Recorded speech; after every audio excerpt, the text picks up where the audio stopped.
Shalom saudara sekalian, punya purpose atau cita-cita untuk dicapai, untuk memperoleh keberhasilan, itu baik.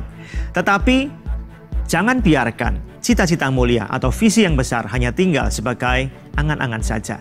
Untuk mencapainya, Rasul Paulus dalam 1 Korintus pasal 9 ayat 24 mengingatkan jemaat di Korintus dan juga kita semua akan 3 hal yang diperlukan untuk mencapai purpose atau tujuan kita, yang bisa mengangkat kita, elevate kita di podium utama kemenangan seorang olahragawan.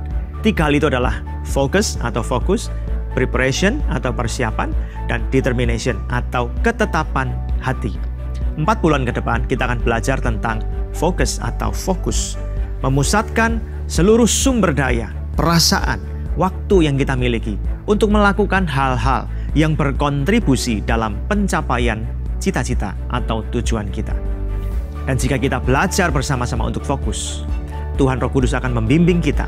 Mari kita belajar untuk mengesampingkan hal-hal yang tidak berkontribusi dalam pencapaian cita-cita kita. 4 bulan ke depan kita belajar sama-sama, sehingga kita semua akan berada di podium kemenangan seorang juara. Tuhan memberkati.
Bapa, kami percaya Engkau hadir di tempat kami.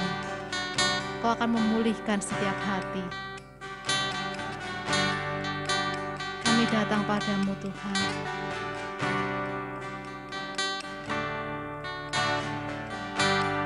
Bapa, Kau mendengar seruan hatiku.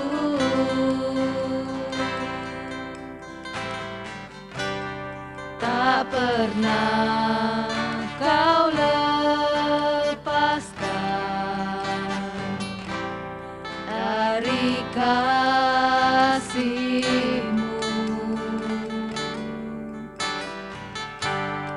Lewat lembah kelam, Kau temani aku.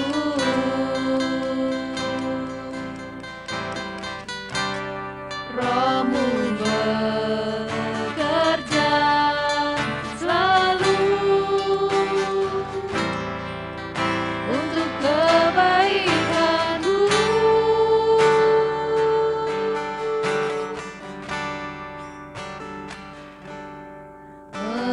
Mengalir kuasa dari tempat maha tinggi, Bapa kekal mulia, Kau hadir di sini, memulihkan hati, menyembuhkan yang terluka. Ku kan tenang bersama-Mu, Bapa.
namamu, Bapa.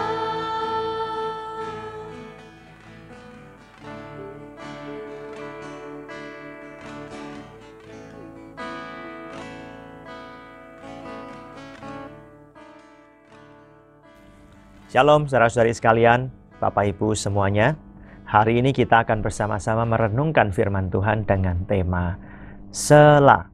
Ya, sebuah istilah yang digunakan 71 kali dalam kitab Mazmur, kurang lebih ya, dan 3 kali dalam kitab Habakuk. Sela, ya, atau jeda. Kita baca sama-sama 1 Raja-Raja pasal 19 ayat 13. Segera sesudah Elia mendengarnya, ia menyelubungi mukanya dengan jubahnya, lalu pergi keluar dan berdiri di pintu gua itu. Maka datanglah suara kepadanya yang berbunyi, "Apakah kerjamu di sini, hai Elia?" Nah, saudara sekalian, dalam dunia musik, jeda ini artinya istirahat atau berhenti sejenak agar penyanyi atau pendengar bisa berpikir dengan tenang. Biasanya ini istilah yang dibuat setelah ada satu pernyataan atau statement yang penting itu dibuat. Tujuannya agar orang bisa memikirkan pernyataan itu. Ya, kalau di dalam musik modern kita kenal sebagai interlude. Jadi ada satu pernyataan lagu yang bagus, terus musik saja yang mengalun, yang nyanyi diam, dia mendengarkan musik sambil berpikir. Kira-kira lagu ini tadi kata-katanya seperti ini, dipikirkan maknanya yang mendalam. Lalu menyanyikan lagi lagu tersebut sampai selesai. Nah, saudara sekalian, kita tahu bahwa dunia musik ini sangat baik, ya, memberkati kita semua. Tuhan menciptakan musik untuk jadi berkat buat kita. Dunia kita, di mana kita tinggal, adalah sebuah dunia yang hiruk pikuk. Oleh karena itu kita perlu sela, kita perlu jeda di dalam pemikiran kita. Ada banyak orang yang tertekan itu sebenarnya bukan karena mereka menghadapi masalah-masalah yang besar. Masalah yang kecil-kecil sekalipun, ketika itu bertubi-tubi datang dalam pikiran kita bisa tertekan. Masalah kecil 1 atau 2 saja, kalau terus terngiang-ngiang dalam pikiran kita, itu pun juga bisa membuat kita lelah secara mental. Sehingga akibatnya ketika kita ini lelah, kelelahan secara mental, kita akan menjadi kalut pikirannya. Pikirannya nggak bisa jernih, oleh karena itu kita mau berdoa juga susah, ya kita takut melangkah, bingung mengambil keputusan, tertekan sendiri. Oleh karena itu, punya waktu jeda atau sela, itu sangat penting. Ya. Nah, kita melihat tadi kisah tentang Nabi Elia, Nabi Kerajaan Utara yang melayani bangsa Israel pada masa pemerintahan Raja Ahab. Yang terkenal raja ini sangat jahat, ya. Dan istrinya yang bernama Isabel itu suka membunuhi nabi-nabi Tuhan. Nah, saudara sekalian, kita lihat, yang nama Elia itu artinya Tuhan adalah Allahku, menggambarkan keteguhan hatinya beribadah kepada Tuhan, setia kepada Tuhan. Meskipun mayoritas orang-orang yang tinggal di negerinya nggak setia, mereka menyembah Baal dan Asyera. Nah, Ahab adalah seorang raja yang dikendalikan oleh istrinya. Raja Ahab ini membunuhi nabi-nabi Tuhan. Ya, istrinya membunuhi nabi-nabi Tuhan. Oleh karena itu Tuhan mengutus Elia untuk berbicara kepada Raja Ahab dan istrinya dan menegur seluruh bangsa itu agar bertobat. Kita lihat ada beberapa mujizat yang dibuat oleh sang nabi. Nabi berkata nggak akan ada embun atau hujan setelah dia mengatakan perintah Tuhan itu, dan hujan atau embun baru akan turun kembali ketika Elia mengatakan waktunya tiba akan turun hujan. Lalu di tepi sungai Kerit, Elia diberi makan oleh burung gagak. Dia tinggal di Sarfat, di rumah seorang janda di sana. Ya, tepung minyak yang seharusnya cukup untuk bikin 1 porsi makanan tidak pernah habis. Mujizat itu terjadi. Diambil, tumbuh lagi. Diambil, ada lagi. Diambil, ada lagi. Lalu Elia ketemu dengan Obadja, salah seorang pegawai Raja Ahab. Tetapi Obadja ini setia kepada Tuhan. Dia menyembunyikan 100 orang nabi-nabi Tuhan ya, dalam sebuah gua, dan dia memberi makan, memelihara mereka. Tapi mendengar ancaman bahwa Raja Ahab dan Isabel sedang mencari-cari Elia, Elia nggak takut. Dia dengan berani menemui Raja Ahab. Ya. Dan kita melihat setelah itu Elia mengadakan sebuah pertandingan dengan 400 nabi Baal dan 400 nabi Asyera. Elia dipakai Tuhan menurunkan api dari langit. Sebuah kemenangan kolosal yang luar biasa. Ya, lalu kemudian Elia berdoa agar hujan turun karena bangsa itu hatinya kembali kepada Tuhan. Mujizat itu terjadi. Nah, saudara sekalian, setelah itu Isabel yang tidak terima, ya, istrinya Ahab yang nggak terima bahwa nabi-nabi Baal dan Asyera dibasmi oleh Elia dan rakyat Israel yang bertobat pada waktu itu, mengancam Elia bahwa Isabel akan membunuh Elia. Ya, lalu Elia ini bingung, dia nggak dengar pesan apapun dari Tuhan kan? Dia tidak mendengar pesan apapun, maka ya kalau dia tinggal di tempat itu, dia terancam dibunuh, dia nggak dengar suara Tuhan pada waktu itu, dia memutuskan untuk lari ke Gunung Horeb. Ya, di Gunung Horeb, ketika dia lari masuk ke padang gurun itu, dia mau naik ke Gunung Horeb, Gunung Sinai, dia didatangi 2 kali oleh malaikat Tuhan, diberi makanan. Dia bisa tidur, dia bisa istirahat setelah pekerjaan yang melelahkan. Dia makan bahkan sampai 2 kali, dan oleh kekuatan makanan itu Alkitab mencatat dia bisa berjalan 40 hari 40 malam sampai ke Gunung Horeb. Disitulah dia bertemu dengan Tuhan. Kurang lebih bertahun-tahun sebelumnya, ratusan tahun sebelumnya, seorang nabi lain yang bernama Musa juga bertemu dengan Tuhan di Gunung Horeb. Nama Horeb ini artinya padang gurun atau tandus. Dan gunung ini merupakan gunung di mana Musa menerima 10 perintah Allah. Ya, dalam Keluaran 3:1 disebut sebagai gunungnya Allah, ya, gunung Allah. Musa, ya, ratusan tahun yang datang sebelum Elia, pernah datang ke gunung itu dalam keadaan tertekan, putus asa, nggak punya lagi cita-cita, tujuan hidup yang jelas. Dia tadinya pangeran di Mesir, dia bela bangsanya, tapi kemudian bangsanya salah paham. Musa jadi buronan di Mesir. Kemudian Musa ini pergi, lari sampai ke Gunung Sinai. Di situ dia bertemu dengan Tuhan. Dia dapat panggilan Tuhan. Dia dipulihkan oleh Tuhan. Di tempat yang katanya tandus, tetapi diubah Tuhan menjadi tempat yang mengubah jalan hidup Musa. Jadi sebuah kehidupan yang luar biasa. Jadi berkat buat banyak orang. Tuhan mengubah gunung yang tandus ini jadi gunung Allah. Ya. Disinilah nantinya Tuhan juga mengubah Elia yang sedang mengalami kekeringan rohani, yang sedang down, yang sedang tertekan, jatuh, ya, tetapi Tuhan memulihkan, memperbaiki kehidupan Elia. Jadi kejadian ini menggambarkan kesanggupan Tuhan untuk mengubahkan sebuah kehidupan yang sudah rusak, diperbaiki, disembuhkan. Tuhan memunculkan kebaikan dari keburukan. Nah, saudara sekalian, di balik setiap kondisi seburuk apapun, Tuhan punya rencana untuk memulihkan kehidupan kita. Nah, kita lihat Elia yang tadinya pemberani, ketika diancam, dia ketemu Obadja kan, diancam sama Isabel, ya. Obadja menyampaikan bahwa raja dan ratunya sedang mencari Elia untuk membunuh dia. Nggak takut dia. Tapi ketika dia sedang dalam keadaan fisik dan rohani yang prima, ancaman apapun nggak menggentarkan dia. Tapi ketika Elia sedang kelelahan secara fisik, secara mental dia kelelahan, maka ancaman kecil itu membuat dia tertekan, stres, takut, khawatir, sehingga dia lari sampai ke Gunung Horeb. Elia, pikirannya sedang kalut, pikirannya sedang stres, tertekan, dia dikuasai oleh kelelahan, keputusasaan, dan bahkan dia merasa dia sedang sendirian.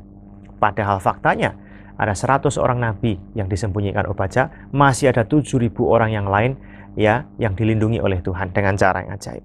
Ya. Nah, saudara sekalian, Elia yang sedang lelah, sedang capek, lari ke Gunung Horeb. Dia mencari Tuhan. Di dalam ketakutannya, dia mencari Tuhan, dia rehat sebentar, dia jeda, dia mengambil sela dalam waktu pelayanannya, dia pergi ke Gunung Horeb, dan Tuhan memulihkan fisiknya, Tuhan memulihkan mentalnya, Tuhan berikan dia kekuatan yang baru untuk kembali bisa menghadapi pelayanannya, menghadapi pergumulan-pergumulan hidupnya dengan kekuatan yang daripada Tuhan. Jadi sela atau jeda yang akan kita ambil itu bukan berarti sama sekali kita meninggalkan pelayanan tanpa mencari Tuhan dalam jangka waktu yang lama. Bukan demikian. Jeda atau sela bagi kita adalah jeda di dalam istirahat, doa, mencari pimpinan Tuhan dengan sungguh-sungguh, merenungkan pengertian yang kita miliki, ya, reimagining, ya, our vision, visi kita sudah benar belum? Dipikirkan lagi, sudah benar nggak keputusan yang kita buat? Sudah benar nggak hidup kita? Sudah benar nggak, ya, apa-apa yang kita putuskan dalam hidup kita? Lalu bandingkan dengan firman Tuhan. Nah, lalu Elia mendengarkan suara Tuhan.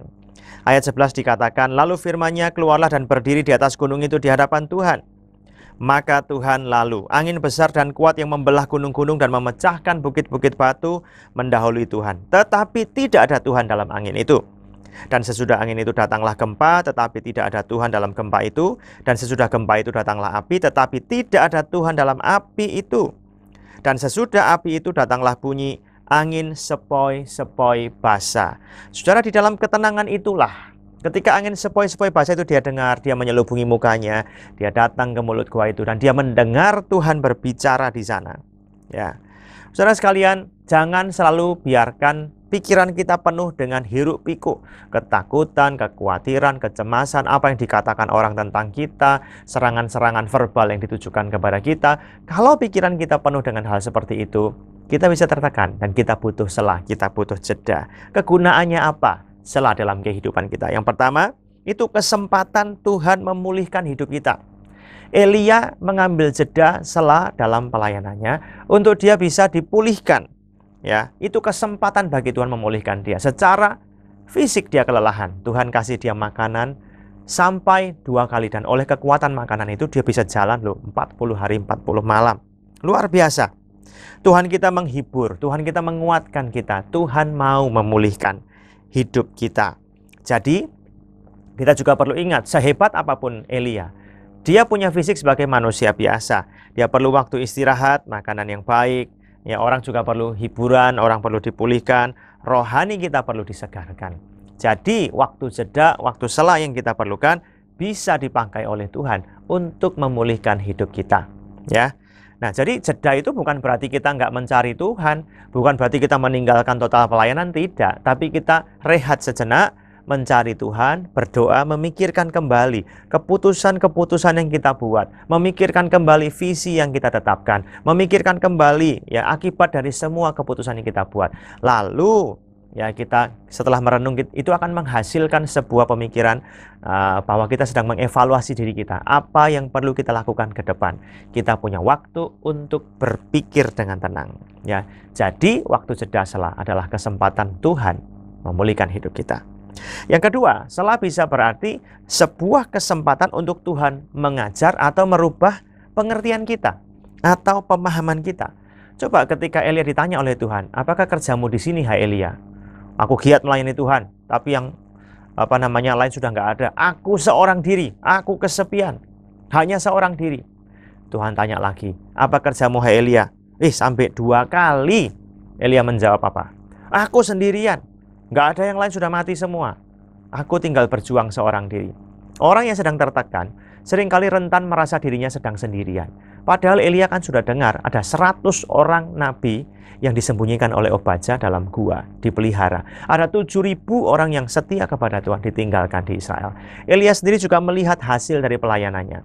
Ya, ratusan ribu jutaan orang Israel banyak yang bertobat pada hari itu.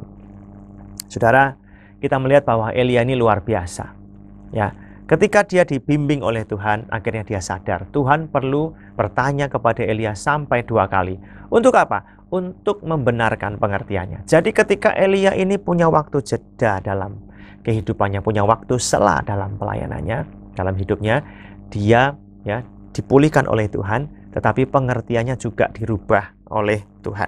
Saudara, ada orang yang berkata, ada kuda itu punya telinga yang mendengarkan. Yang satu telinganya itu dengar lingkungannya, telinga yang satunya itu kadang-kadang bisa diarahkan kepada orang yang menungganginya atau pengemudinya untuk mendengar suara daripada pengemudinya. Jadi ya sebagian besar kuda itu diarahkan dengan cara memasang kekang pada mulutnya. Tetapi ada beberapa ekor kuda yang seperti tadi, punya telinga yang mendengarkan. Saya pikir-pikir ini luar biasa. Ya, Elia dia dengar semua yang dikatakan di sekitarnya, tapi dia punya satu telinga yang diarahkan kepada Tuhan. Itulah yang membuat Tuhan punya kesempatan untuk memulihkan hidupnya Elia. Kalau Elia nggak mau dengar sama sekali, bagaimana Tuhan bisa pulihkan dia? Untungnya Elia punya telinga yang mendengarkan. Jadi saudara sekalian, jangan kita selalu memikirkan apa yang dikatakan orang tentang kita, serangan-serangan verbal. Jangan kita selalu memikirkan apa yang terjadi di sekitar kita. Itu kita membiarkan semua itu berputar-putar di kepala kita. Kita bisa tertekan. Ya, jangan lupa miliki telinga seperti kuda tadi yang diarahkan kepada pelatih atau pengemudinya. Saudara sekalian, di sekitar kita ada banyak suara yang kita bisa dengar. Ada suara Tuhan berbicara kepada kita. Ada suara yang lain-lain. Jadi mana yang mau kita percaya? Amsal 35 berkata begini, percayalah kepada Tuhan dengan segenap hatimu dan janganlah bersandar kepada pengertianmu sendiri. Pengertian kita seringkali salah, apalagi ketika kita mendengar nasihat-nasihat atau perkataan-perkataan yang salah yang bisa melukai hati kita, merusak harga diri kita, ya, menghilangkan semangat kita dan yang lain sebagainya. Kalau kita percaya pada perkataan-perkataan seperti ini, kita akan hancur. Tapi kalau kita percaya pada apa yang Tuhan katakan kepada kita, itu akan jadi kekuatan bagi kita. Mungkin pikiran-pikiran yang masuk adalah yang berkata begini, mana mungkin kamu bisa, kamu ini nggak pantas, nggak bisa, nggak ada masa depan buat kamu, dan yang lain sebagainya. Mana bisa kamu menang melawan pergumulan ini, kamu nggak punya kekuatan. Nah, kalau perkataan seperti ini yang kita percaya, habislah kita. Tapi mari kita belajar firman Tuhan, kita ucapkan bersama-sama dengan Allah. Nggak ada yang sanggup mengalahkan Tuhan. Ya, kita bersama-sama dengan Allah. Nggak ada yang bisa menahan Allah. Kalau Tuhan di pihak kita, siapa yang melawan kita? Tuhan mengasihi kita. Dalam setiap hal yang Tuhan izinkan, Tuhan punya rencana di balik semuanya itu. Orang-orang yang sedang punya masalah kan sering berpikir begitu kan. Kenapa ya Tuhan kok izinkan? Saudara sekalian, kadang manusia nggak ngerti kan. Tetapi kita tahu bahwa Allah kita tidak pernah bermaksud jahat kepada kita. Nah, kita juga seringkali salah memahami maksud dan tujuan Tuhan dalam keputusan-keputusan yang Tuhan lakukan dalam kehidupan kita. Kita juga seringkali salah memahami maksud orang lain yang dilakukan kepada kita. Saudara, jangan kita bersandar pada pemikiran kita sendiri, tapi percayalah kepada Tuhan dengan segenap hati kita. Kita perlu jeda, kita perlu sela, ya kita perlu rehat, ya atau interlude tadi untuk memikirkan. Kalau lagu ya, statement penting yang dibuat, kita pikirkan, kita renungkan. Sekarang kita juga perlu jeda. Apakah yang firman Tuhan katakan? Kita pikirkan dengan sungguh-sungguh. Jadi, sela bisa berarti kesempatan Tuhan mengubah pengertian kita. Elia dipulihkan oleh Tuhan. Yang tadinya merasa sendirian, kesepian, menderita sendirian, berjuang sendirian. Ya memang dia berpikir begitu masuk akal, karena yang menyerang dia siapa? Orang-orang yang dia kasihi. Bangsa Israel sendiri, bahkan rajanya, rekan kerja yang seharusnya menguatkan dia, malah menyakiti dia. Dia tolong Ahab dan Isabel, tapi malah Ahab dan Isabel nggak bertobat, malah menyerang dia.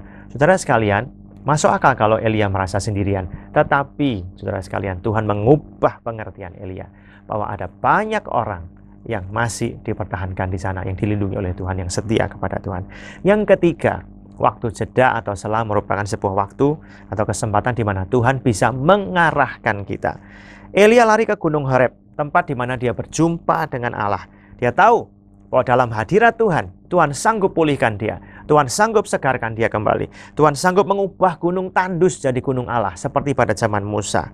Ya, dia mencari pertolongan, dia cari pengarahan dari Tuhan. Ya, Elia ingat mungkin ya pada pengalaman Nabi Musa bertemu dengan Tuhan di Gunung Horeb. Saudara, pengalaman Elia mengingatkan kita ya bahwa Tuhan itu berbicara kepada kita bukan selalu dengan cara-cara spektakuler. Tuhan bisa berbicara dengan lewat angin yang sepoi-sepoi tadi. Tuhan bisa berbicara dengan cara yang lembut kepada kita, lewat suara hati, lewat orang-orang di sekitar kita, lewat situasi dan yang lain sebagainya. Apapun yang kita lihat, apapun yang kita dengar bisa dipakai oleh Tuhan untuk berbicara kepada kita. Nah, biasanya orang-orang Kristen terus berpikir begini ya, bagaimana ya caranya Tuhan berbicara kepada mereka? Daripada kita terus berpikir begitu, lebih baik kita menenangkan pikiran kita, ambil waktu jeda, baca firman Tuhan, tetap jalan-jalan, makan yang baik, yang sehat, lakukan hobi yang kita senangi dalam waktu yang seimbang, cukup. Tuhan bisa bicara ketika kita sedang ada di mana-mana tempat. Ya, sehingga Tuhan bisa mengarahkan kita sedikit demi sedikit, akhirnya kita bisa mengerti, oh ini arahan Tuhan, oh ini pimpinan Tuhan. Tuhan menunjukkan pelayanan berikut yang harus dikerjakan oleh Elia. Ya, Tuhan gak membiarkan Elia mundur dari pelayanan. Tuhan mau Elia mengerjakan pelayanan selanjutnya, yaitu mementor seorang nabi lain yang bernama Elisa, yang akan jadi nabi yang hebat, yang gak kalah hebatnya dengan Elia. Ya, melatih Elia ya untuk terus kuat di dalam Tuhan, memberi kesempatan kepada dia untuk mempersiapkan suksesor atau penggantinya. Elia tahu jalan yang harus dia tempuh. Elia tahu dia harus masih melakukan banyak mukjizat yang lain. Dia tahu bahwa dia tetap harus giat melayani Tuhan sampai waktunya Tuhan mengangkat dia ya ke surga. Saudara sekalian, kita perlu memastikan ya kita punya hati yang siap untuk diarahkan kembali oleh Tuhan. Oleh karena itu, ya, mari kita berpikir, apakah keputusan yang kita akan buat atau kita sudah buat itu memuliakan Tuhan atau enggak, melanggar firman atau enggak, berguna bagi orang lain enggak, membangun orang lain atau tidak, atau jangan-jangan keputusan yang kita buat bisa merugikan orang lain. Tindakan yang kita akan ambil atau sudah ambil akan membuat kita terbelenggu enggak, terpenjara enggak. Ya, lalu bagaimana pertimbangan orang tua kita, pasangan kita, gembala atau pemimpin rohani kita tentang hal tersebut? Sudahkah saya punya waktu dan cara untuk menguji keputusan yang akan kita ambil dengan baik? Dan apakah saya sudah menunggu waktu Tuhan dengan sabar atau belum? Mazmur 37 ayat 23 berkata begini, Tuhan menetapkan langkah-langkah orang yang hidupnya berkenan kepadanya. The steps of a good man are directed and established by the Lord. Saudara sekalian, mari kita perlu waktu untuk jeda, atau kalau orang menyanyikan lagu itu interlude, memikirkan pernyataan-pernyataan penting yang dibuat, memikirkan firman Tuhan. Waktu jeda salah bagi kita bukan kita meninggalkan pelayanan secara total atau meninggalkan kesibukan hidup kita secara total. Enggak, kita punya waktu istirahat sejenak, retreat sejenak, mundur sejenak. Untuk apa? Kasih kesempatan Tuhan memulihkan kita, mengubah pengertian kita, dan mengarahkan kita di hari-hari yang akan datang. Saya berdoa buat saudara yang mendengarkan renungan hari ini, agar Anda juga punya waktu jeda sela yang berkualitas. Disitulah waktu di mana Anda memikirkan kembali keputusan-keputusan yang Anda akan buat, pengertian-pengertian yang sudah pernah Anda miliki, direnungkan kembali, perlu berubah atau tidak, dan Tuhan bisa mengarahkan Anda di dalam jalan yang baru. Sehingga dengan demikian, Anda bisa mendapatkan kemenangan-kemenangan yang besar di hari esok. Mari kita berdoa sama-sama. Bapa di surga, hamba berdoa untuk anak-anak-Mu yang mendengarkan renungan firman Tuhan ini. Mungkin ada beberapa di antara mereka yang sedang dalam keadaan tertekan, lelah, takut, khawatir, bingung, panik. Tapi hamba berdoa supaya ketika mereka mengambil waktu jeda, sela untuk berdoa, untuk mencari Tuhan, untuk memberkati tubuh jasmani mereka, untuk bersenang-senang dengan cara yang baik, untuk memulihkan mental mereka. Tuhan, Kau yang berbicara di dalam hati mereka masing-masing. Tuhan, pulihkan mereka. Tuhan, tolong mereka punya pengertian yang benar, dan Tuhan arahkan kembali mereka untuk kembali berjuang, kembali berlaga di dunia ini sebagai anak Allah yang luar biasa. Berkati mereka dengan pemulihan mental, pemulihan fisik, dan Tuhan arahkan mereka menghadapi perjuangan pergumulan mereka dengan strategi yang baru yang Tuhan berikan, Tuhan anugerahkan buat mereka, dan semuanya ini jadi berkat buat mereka semua. Berkati Tuhan umat-Mu yang mendengarkan firman Tuhan ini dimanapun mereka sedang berada. Tuhan kuatkan, Tuhan bangun mereka kembali, dan ketika mereka melakukan firman-Mu, tinggal dalam waktu sela, mereka bisa memikirkan ulang, mereka bisa punya kesempatan di mana Tuhan pulihkan mereka dengan sungguh. Berkati penggembalaan di gereja ini ya Tuhan, berkati agar Bapak Gembala, Ibu Gembala, dan semuanya Tuhan berikan hikmat para pemimpin yang ada untuk terus menggembalakan umat-Mu, memperhatikan mereka, mendewasakan mereka dengan penyertaan Tuhan, dengan hikmat daripada Tuhan. Dan berkati seluruh jemaat yang ada, Tuhan kuatkan di dalam Engkau. Dalam nama Tuhan Yesus, kami sudah berdoa dan mengucap syukur. Amin. Tuhan memberkati saudara sekalian.